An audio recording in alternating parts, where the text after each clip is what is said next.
নমস্কার। আমাদের আজকের প্রার্থনা, খ্রিস্টের সাথে এক সাক্ষাৎ আপনার জীবন চিরতরে বদলে দিতে পারে। জয় যিশু। নমস্কার। তোমার আত্মাকে শান্ত করো এবং আমার ওপর সম্পূর্ণ আস্থা রাখো। জয় যিশু। ধন্যবাদ। আমেন। ঈশ্বর বলেন, তোমার প্রতিটি কঠিন পরিস্থিতির মধ্যে দিয়ে আমি তোমাকে এগিয়ে নিয়ে যেতে সক্ষম। জয় যিশু। নমস্কার।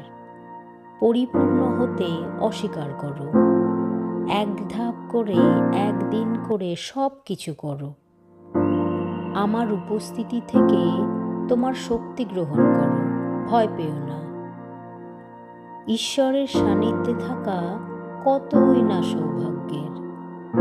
ঈশ্বরকে তার ভালোবাসার শক্তি তোমাদের মধ্যে ঢেলে দিতে এবং তোমার হৃদয়ে কথা বলতে দিও। তিনি প্রতিশ্রুতি দেন যে তিনি আমাদের চোখ খুলে দেবেন এবং আমরা তার সাথে আরও গভীরভাবে দেখা করব। আমাদের হৃদয় গলে যাবে এবং আনন্দে ভরে যাবে। প্রভু যদিও তোমাদের বিপক্ষতার খাবার ও কষ্টের জল দেন, তোমাদের শিক্ষকেরা আর গুপ্ত রইবে না। তোমরা স্বচক্ষে তাদের দেখতে পাবে। ডান দিকে বা বাঁ দিকে তোমরা যেদিকেই ফেরো, তোমাদের পিছন দিক থেকে তোমরা একটা কণ্ঠস্বর শুনবে, এই হলো পথ, তোমরা এই পথেই চলো। অতএব আগামীকালের জন্য চিন্তিত হও না, কেননা আগামীকাল তার নিজের বিষয় নিজেই চিন্তিত হবে। দিনের কষ্ট দিনের জন্যই যথেষ্ট।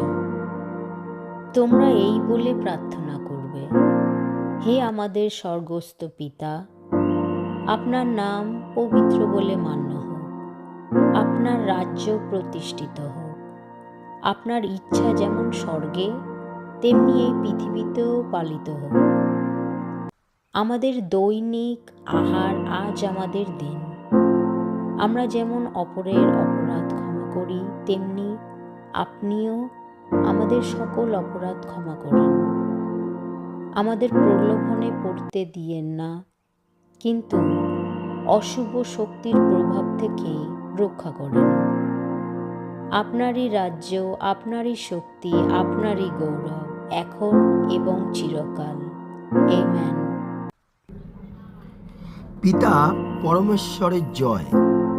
ঈশ্বর, যখন আপনি আমাদের প্রতিদিনের রুটি যোগানের প্রতিশ্রুতি দিয়েছেন প্রভু যিশুর মাধ্যমে, তখন আগামীকাল কি হবে সেই চিন্তায় আমাদের দৈহিক রুটি, ভালোবাসা, আনন্দ, শান্তি যেন না হারায়। আমাদের সত্যের শক্তির সাথে সোজা হয়ে চলতে সাহায্য করুন প্রভু। আমাদের আগাম শতকোটি ধন্যবাদ জানাই। জয় যিশু। আমেন।